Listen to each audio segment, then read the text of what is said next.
যে ইসকন সারা পৃথিবীর মধ্যে হরিনাম ছড়িয়ে দিচ্ছে, সেই ইসকনের প্রভুদের ওপরে, মহারাজদের ওপরে কিভাবে অত্যাচার করছে একবার দেখুন। এরা কত নিচে নেমে গেছে। যে প্রভুর গায়ে হাত দেওয়া হলো তিনি ব্যাংকের চাকরি ছেড়ে ভগবানের সেবায় নিযুক্ত হয়েছেন। যারা নিজেদের ব্যক্তিগত পেশা ছেড়ে, সমস্ত কাজকর্ম ছেড়ে, সবকিছু ত্যাগ করে ভগবানের প্রচার করছে, ভগবানের সেবা করছে, তাদের উপর আপনারা অত্যাচার করবেন? তো আপনারা দেখলেন এরা সাধুদের গায়ে হাত দিতে পর্যন্ত ছাড়িনি, সাধুদেরকে কিভাবে ধরে আছে। পুরো ঘটনাটা যেটা আমি জানতে পারলাম সেটা আপনাদের কাছে শেয়ার করছি। এই জায়গাটি যেটা আছে, যে জমিটি আছে, সেটা ইসকনের আন্ডারে আছে, ইসকনের অধীনে আছে। কিন্তু যারা এই যে জমি দখল করতে এসেছিল, যারা এই প্রভুর সাথে জঘন্য ব্যবহার করছে এবং সেই প্রভুকে মারধর পর্যন্ত করছে, তারা কি করেছে? সেই জমি দখল করার চেষ্টা করে। মানে ইসকনের অধীনে যে জমিটা আছে সেইটা তারা দখল করার চেষ্টা করে। একবার কত নীচ হলে বুঝতে পারছেন যে মন্দিরের জমি দখল করার চেষ্টা করছে।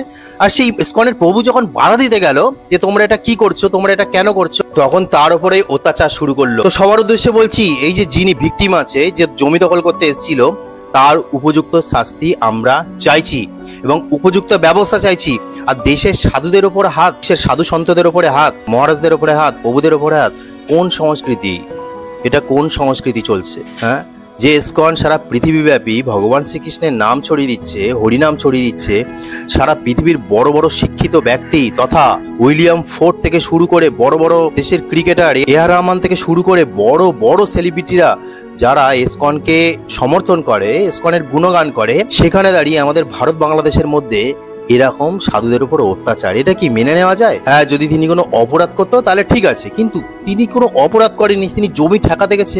তুমি ভালো করে বোঝাতে পারতে, মুখে বোঝাতে পারতে, বা আইনি সহায়তা নিতে পারতে। তোমার যদি কোনো প্রবলেম হয়, সাধুদের উপরে হাত, গায়ে সাধু সম্প্রদায়ের উপর ধরে চাপটে তার সাথে অপব্যবহার করা কোনোদিন সংস্কৃতি পায়নি। সনাতন ধর্মের সংস্কৃতি এরা কোনোদিন পারেনি। আর যদি জানতো যে সাধুদের উপরে হাত দিলে কি হয়, তাহলে এরা কোনোদিন হাত দিত না।